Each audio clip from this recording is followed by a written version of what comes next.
tayo? Hindi ko rin alam, bunso. Ano na mga pangarap natin?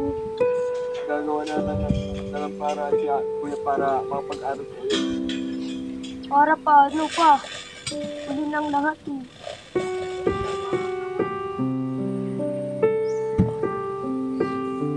Ma, ngayon wala na kayo namin ang gagawin namin.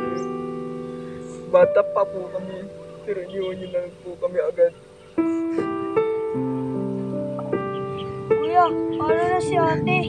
Ngayon wala na sila mama at si papa. Sana nandito siya para kompleto tayo. Huwag mo nga mabanggit-banggit ng ate mo. Nung nawala si mama at papa, andito ba siya? Nung ano sa hospital sila, andito ba siya? Nung kailangan ba natin siya, andito ba siya? Di ba wala? Ano mas gusto mo pa ate mo? Kaysa sa akin na kasama mo, na ginagawa lahat para sa'yo.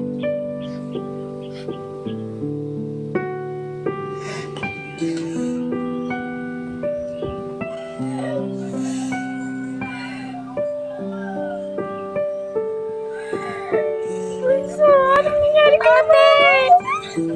Wala na si mama at si papa. Ba't ka dito? Huwag naman kuya!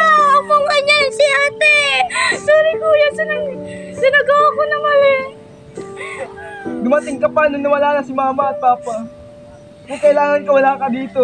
Nasa hospital ka, wala ka dito. Pang bayad sa lahat ng babayarin, wala ka dito. Mama ko na naman siya. May karapatan ako na talawan si mama. At si papa. Mama mo siya. Pero hinahanap ka ba nila? Wala ka dito.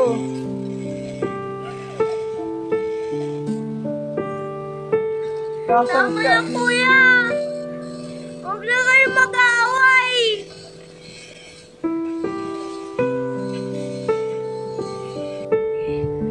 Kuya. Sorry na sa nagawa ko. Nang tuwing wala si mama, ako nagpapadala sa inyo at makapag-aaral kayo ng mabuti.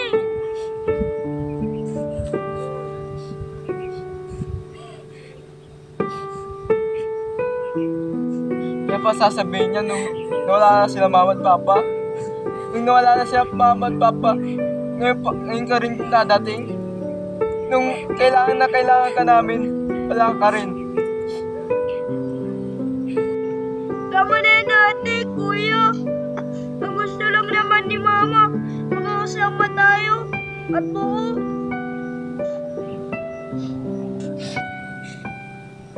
Ate, kuya, para sumisikip tignan ko. Ano nangyayari sa'yo? Bunso! So, Bunso! Bunso! Musa!